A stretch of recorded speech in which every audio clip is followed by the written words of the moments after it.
Considering that Russia is bombing cultural heritage sites for a fifth year in a row, there shouldn't be no red carpet rolled out for the Russian artists. And it's very unfortunate to hear whether this is the case. And it is the case in some of the member states who do not feel that this war is really at their doorstep. So that's why it was important to raise it again, also with all the member states that we have around the table, to show and what member states were also saying, considering that the overnight attacks on the UN Cultural Heritage Site. I think this is also something that illustrates this very much so. Of course, if we don't have complete sanction or complete ban, then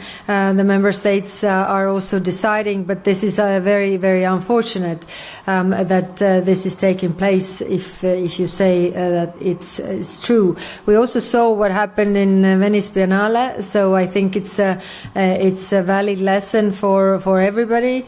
The war is not over. Russia has not changed its goals. We should not act as business as usual with them. When it comes to the Russian combatants ban, now it is the Commission's proposal is on the table. We have the intelligence of people who have been fighting in the army. So clearly, I'm not visa or visa regulations expert, but I'm sure that it's possible to put the whole Schengen ban for these people.